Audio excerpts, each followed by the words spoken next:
Hi, welcome back. I still cannot believe that this is 2026 that I'm filming. Like the time frame that I'm filming in. It's 2026. I wanted to do an ultimate book video in which I do a lot of bookish things that I can do in my house, because you see this room, it's sunny, it's cute. Outside, pouring rain. Pouring rain, it's supposed to snow. And I mean, I live in northern Italy. I know.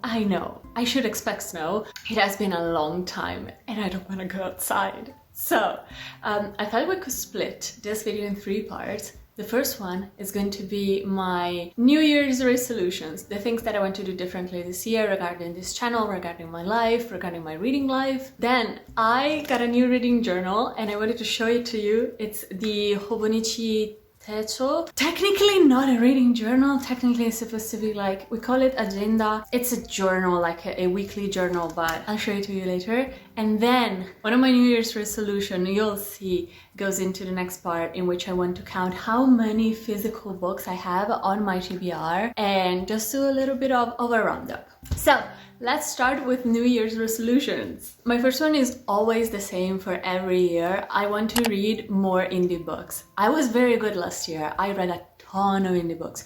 Even though I didn't really, like, sometimes I see books on Instagram and I'm like, oh, that sounds so interesting, let's buy that.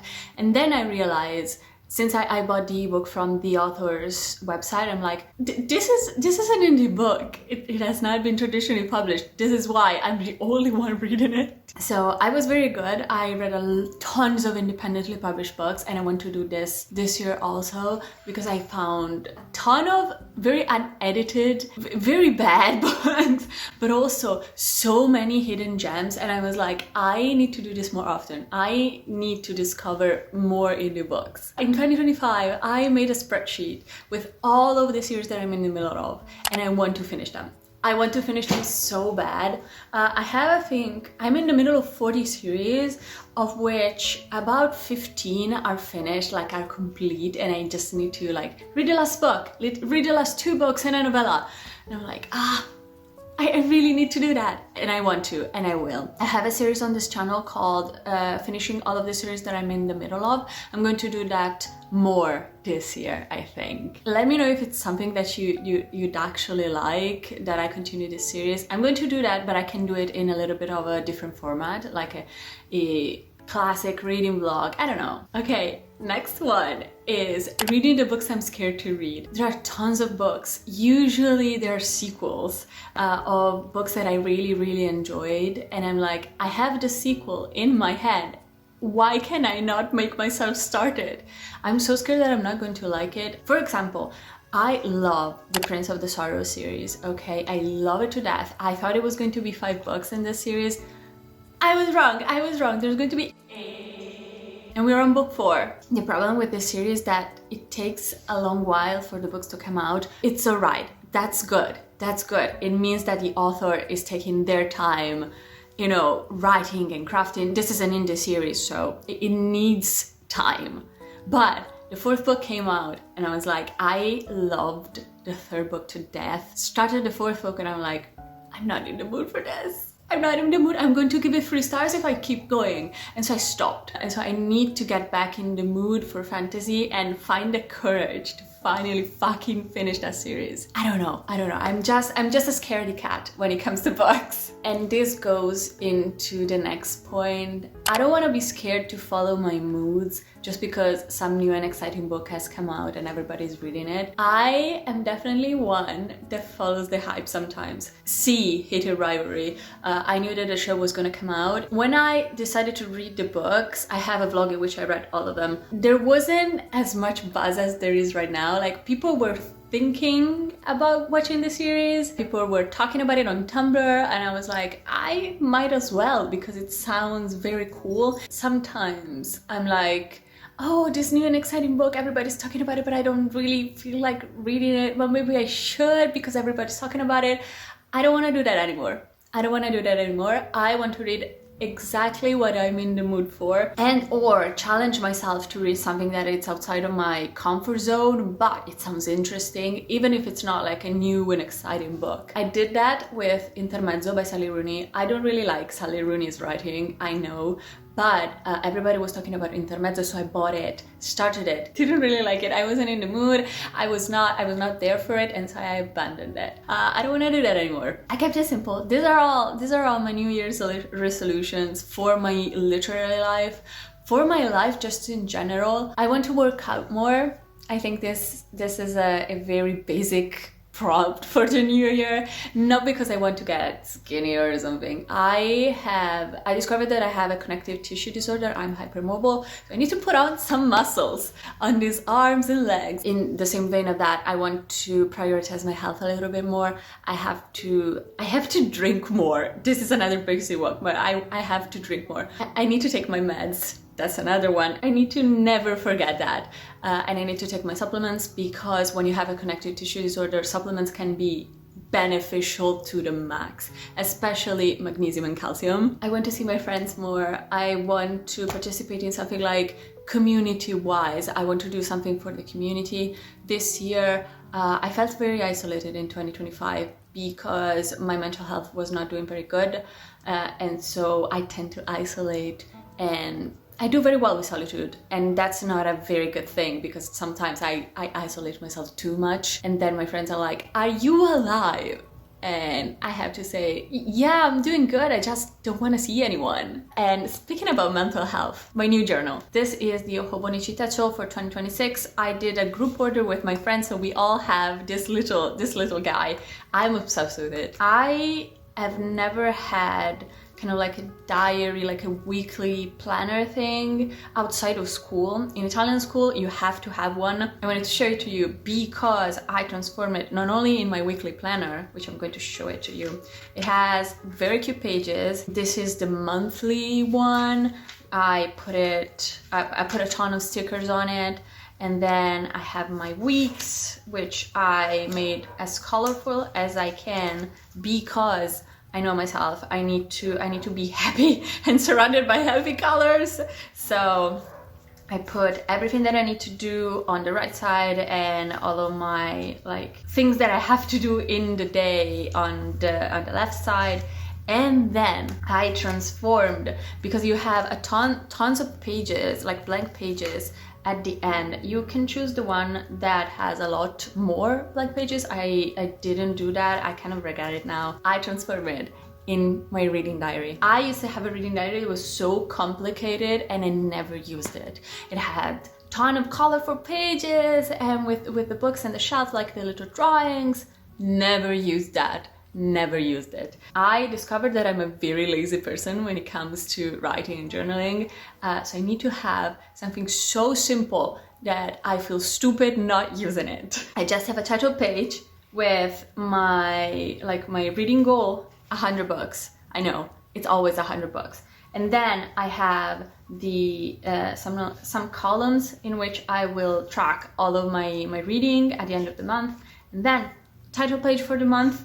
Very cute, very colorful, same concept as before. And then I, as you can see, completely minimal, just like title, author, rating, and then a review with my thoughts that is going to help me for the reviews that I'm doing it on YouTube, on Goodreads, that they're all down below all of the other socials if you want to. And it also just like clears my thoughts, because I write in my mother tongue, not in English. And so if I write it before the actual review in my mother tongue, then I can translate it into English a lot more, easily. I also have some stickers here of Perry the platypus. Up until now, I've been obsessed with it. I take him everywhere I go. I'm so excited to finish books so that I can write my thoughts in it. I'm obsessed with it. This is the Moomin version, and I'm so with little mice on the cover, and I'm obsessed with the Moomins. Next on the list, I want to read, and this is a challenge that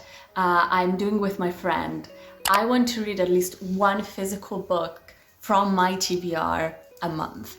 Not a new book that I buy and then it adds to the... Sure. This is my dog.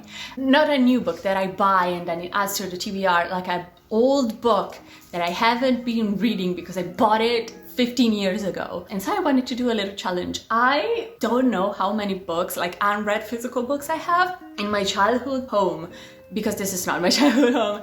I have 46 because I counted 46 unread books, and a lot of them are going to get donated because I'm not really interested in those anymore. But here in my actual home, I want to see it. So let's go. Okay, are you ready to actually see my reading room?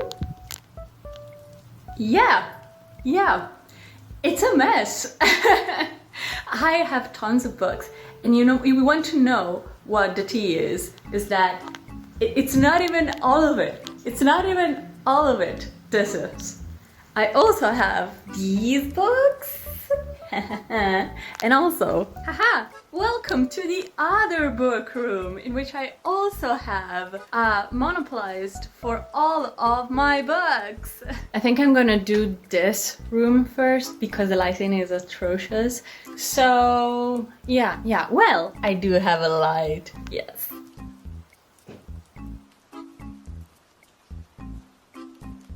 I'm very lucky that this shelf actually contains almost all books that I've already read, so let's go to the other side. I only have 3 books in this shelf. In this shelf, we're back up to 13. I had 33 books in total upstairs, which I haven't showed it to you because the lighting was so horrible, but right now we need to count this mess. Let's start here.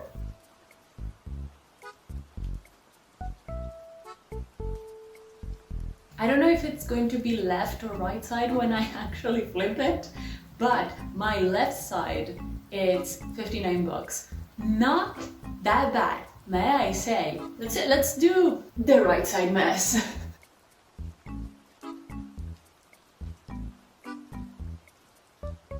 Okay, I am back live to report. It's 69 books. But also I need to add all of the books that you're going to see in the book haul in a couple of minutes. So actually not 69, it's 77. Yay! It's not that bad. It's really not that bad. I had 46 and now it's 77. So let's go back to the other Alice. And this is the number. This is why it's a challenge. The last portion of this video is going to be dedicated to the bookish things, like the bookishest thing of all. A good old-fashioned book haul. I've accumulated a lot of books, kind of. It has been a while since I've done a book haul. I have a lot of exciting books that I want to show. No! Vieni qua. I have a lot of books that I'm really excited to show you. For my Secret Santa, one of my dearest friends got me one of the Moomins books. Wait. It's so cute! This is Comet in Moomin Land. It's the Italian version. It's fully illustrated. Like you have these little drawings and then you have kind of like full pages. I love the Moomins so much. I love Tove Jansson's writing so much, and this was one of the ones that I was missing from my collection, so I'm so happy. Oh, a very weird book that I've already read. I bought this cool as fuck copy of Amygdalatropolis. This is a book that talks about incels, and it's from the point of view of an incel, so it has all of the chats, kind of like you're on 4chan talking, and it's supposed to be the story about this particular incel that spirals out of control. I can already tell you that I didn't really like it. I think it was a little bit mediocre because there's a lot of in between just the chats that it's kind of like an exercise in style for the author and doesn't really add anything to the story. It kind of detracts it. So, but it's a very cool edition. Like with there's a publishing house here in Italy that only does this kind of covers, and I'm obsessed with it. I bought this on a whim, but it sounds so interesting. It's called The Party by Elizabeth Day. I have the receipt with me. This talks about a man. I think we are in the 80s, I could be wrong, 70s, 80s, and we are invited to a party that this man and his wife is hosting, and another man from this man's past, the protagonist's past, is coming to the party, and they were obsessed with each other, and something is going on behind the scenes. And I really hope that it's something homoerotic, like something secretly homoerotic, because those are my favorite kind of like dynamics, when there's a secret homoerotic thing between two men, two women, two non-binary persons. I don't care. Something gay is going on, and something evil and gay, and something is afoot. I don't know if I showed it to you, but I got my Italian copy of Dungeon Crawler Carl. This is such a fun book. This is lit RPG. The protagonist finds himself. One day, the aliens decide, well, we're going to turn the Earth into a dungeon RPG game. And so the protagonist Carl, with only his underpants and his ex-girlfriend's cat, Princess Donut, he has to go down in the dungeons to live, to find food, and it's so funny. I really enjoyed it, and I got my Italian copy, and it's so pretty. This is an Italian book, but I wanted to show you to you in case you are Italian and just like love sapphic urban fantasies. This is Cuore di Succuba, which means heart of the succubus. This is a very comedic, again, book. This is a rom-com between a succubus and another type of demon, and it's based in Turin, and we spend a lot of time in the Museum of Egypt. So fun, so fun. I cannot wait to finish it. I'm in the middle of this. For my birthday, the only person that got me something was my aunt. She got me this graphic novel. This is Biodiverse o Biodiverse, Geografia femminista di natura post-selvaggia. This talks about feminism and bioessentialism and just nature, and look at this. Look at this. I honestly cannot wait to read this. This talks about the part of Italy I'm from. So another book, this is a sci-fi book that really reminds me of This Is How You Lose the Time War, because this is about two people writing back and forth in time. This is called In Universes by Emmett North. This is another, I think it's another sapphic book, and these two people fall in love, but you don't know in which timeline. Sounds so fun. I got myself the Italian copy of Mostrilio. This talks about a mother that loses her child, and she grows him back from a piece of his lung, I think. But he obviously grows into kind of like a monster, and she has to take care of him because she still loves him. It's a queer book. It's supposed to be devastating. I cannot wait to read this. This was my entirety of my bookish video. I hope you enjoyed it. I had so much fun. I cannot wait to film and do stuff for the new year. I want to up the ante in the quality. I got a microphone, so we'll see. I hope you enjoyed this video. If you want to connect with me, again, my socials are down below, and I'll see you in the next one. Goodbye!